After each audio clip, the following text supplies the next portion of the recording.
What's up, guys? It's PillowKing here with a deck profile. So we went ahead and took UA over to our locals today. We stole third place. We went X1. We were undefeated until the last round, unfortunately. We ended up losing to Virtual World 2-0. Hands were a little unfortunate. But as an overall, the deck is really solid. It's super fun, and it's definitely one of the better budget decks as well. But yeah, let's go ahead and get into it real quick. So, sick. Playing triple UA manager. All so right. for you guys, if you guys don't know what this card does, so when a UA monster is normal or special summoned, you can go ahead and summon him from the hand for free. And then on summon, he either skill drains all non-UA monsters, or he pops a non-target pops any card on the field. He's insanely good, and it's part of the combo where you get 2 negates and a pop. He's one of the new cards, though, right? Yeah. And the other new card, which is also what made this deck amazing, is UA Libero Spiker. So what he does is during your opponent's turn, you can return a level 5 or higher UA monster to your deck, special summon one with a different name, and then you return him to hand. So you can summon Ace during their turn by returning any of the level 5 or higher ones, and then summon Manager as well, so now you have a negate and a pop, which is really free. If not, you can summon Rebounder, which brings one from grave or hand. It's really good. And he's a level 4. That's what mattered as well. It's a normal summon. Yeah. Which the deck was missing. And then also, the only other level 4 we're playing is one midfielder. I would rather see Libero Spiker in every other situation. He came up a lot, though, because his other effect says that during either player's turn, a quick effect, you can target another UA monster you control, bounce it to the hand, and then summon a different one. So during the battle phase, that's how you OTK as well, and that's how you dodge cards like Punishment and stuff like that. So he was great, but I only wanted one of him. Never wanted to see him, and I didn't want multiple level 4s as well, because that was just rough. And then 2 Dunker, he's the best one of the bunch for the higher levels besides the new stuff. And what he does is he goes ahead and when he does piercing, and then when he does battle damage, he pops any card on the field. So you can pop your own penalty box, or you can just pop any card. So usually the combo is attack, pop, and then if you have Jersey, you attack again and pop again. It's actually free. And then we're playing 2 Ace because this card is too good, and most of the time we're always summoning 2 if we can. He's an Omni Negate, that's all he is, and he pitches any card, so it's pretty free. Rebounder and Slugger, the last 2 ones I play. I didn't really summon Slugger, but I did summon Rebounder. So Rebounder, his effect really is, if during your opponent's turn, if you special summon, you can special summon one from your grave or your hand, so you can bring back dead ones. Or during your turn, if you normal summon him, you can do that. So if you tribute summon him, you're able to do it as well, which is still good. He did come up, and you can bring him out Libero Spiker and still get his effect, which is even better. The combos. So we played like 1,000 hand. Well, not sorry. We played 12 hand traps. We played 3 Ash. 4 head. Okay. 3 Nibiru. Okay. Yeah, and the Rock Boy. Somewhere there's my my third D shifter is hiding somewhere. It's right there. I think it's right there. Oh, it's hidden. Yeah. Yeah, but we played that, and then we played. Why shifter? Because this deck doesn't need its graveyard. Oh. You could just literally beat over anything. Like Dunker Jersey's just game always, and this just stops your opponent in their tracks. And then during your turn, you just kill them, and then 3 in turn. Okay. And then I side 1,000 more. Nice.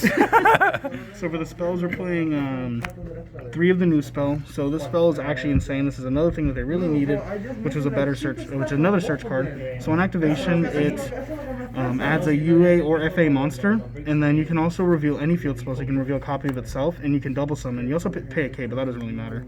And then you also play 2 of the original UA Stadium. You can search it, but I want to see this more often because it's a starter card.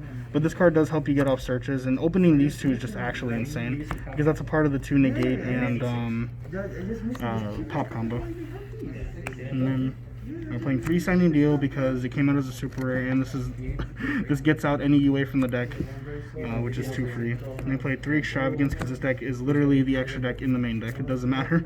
You don't need the extra deck at all. Yeah, they're all like boss monsters. Yep. They all do one thing. What the fuck is that? They're all different. Wow.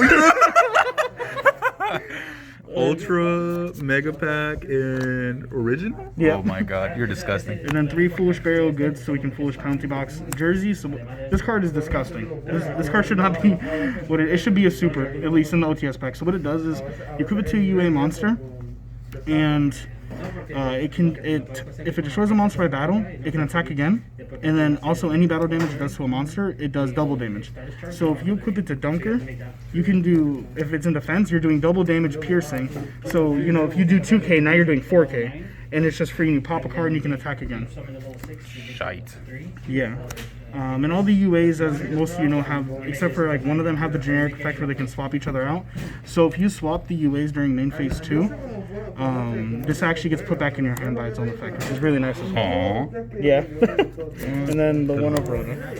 And then 2 of this, because we never really want to see it, but we need to make sure we can always send it out Foolish Burial Goods. That's why you lost. Shut up. That's why you lost. Listen, there was no better cards to play. Because damage step is a very confusing thing. Oh, yes it is. So our extra deck is insanely tight, as you can see. We really need it. So we play one Prank Kid, like one, in case we ever mind control a Prank Kid, or something. Yeah. And then we play Isolde. Oh, okay. We can actually make this, and when we do, it's bad. I see. And Because then you play play no equips, only one? Okay. One Cherubini. Mm-hmm. Hey, it adds one. It adds one that you can't summon. Bardiche. This guy, because there's an Enchained player here, he didn't show up, but I was still afraid of him. Hulk, because that's really good. I played this as well. I'm gonna cut this and most likely put something else in. I forgot what it was, but I had talked about it earlier because that card's scary. And then this is also a very scary card for the deck is Dragoon. I want to make sure that we have it in the extra deck as well. And then we play Mechaba. And You play Mechaba, but without the target. There you go, that's what it was. We were gonna take this out for a Nova, that's what it was. And then we play the Prank Kid boss monster that's really scary, and then we play Natis. I was actually playing against an Evoked player. He Maximuses me, and I send these two. I send Natis, pop a card, and then I bring back Manager from Grave with this, and then pop another card. It was actually free. Pop 2 for free, got it. And then I have Zeus and VFD, and then Dryden and Chakanine. I can cut this one or one of them. I don't need them both. You were playing every meta deck's extra deck in one. Alright, so I love it. And so for the side deck, this is the reason why my extra deck was so good, because we're siding 3 cherries. So because we don't use our extra deck, I felt like cherries was optimal. Why would I not play a card that says I can get rid of their power play? And then now their deck is significantly weaker, and I don't have to worry about scary cards. So cherries was my favorite card. No material, because this card is disgusting and it shouldn't be allowed. But it didn't play against an Infernoble player, and that's the only reason why I played it, really. Because I don't like getting hand looped. Got it. And then triple Lancia. What would you hit with the gnome? Gnome? The Isolde. Because Isolde? they can't play after you hit the Isolde. They have to pop the Isolde somehow, and then make Hulk combo after somehow. I don't know how they're doing that, but if they can manage it, they can do it. Got it. Okay. And then one rare reboot because it's at 1 and it's crazy. Plus this deck can really OTK easily, and playing 2 trap cards is important, and Punishment's a scary card. It is indeed. Twin Twisters for punishment, and for the Prank Kid spell to fusion. But punishment doesn't hurt. Punishment doesn't hurt for sure. And then 3 Dark Ruler no more. It was for the Dragon Link players, but I didn't see him, so it didn't matter. There was like nobody today in Dragon Link.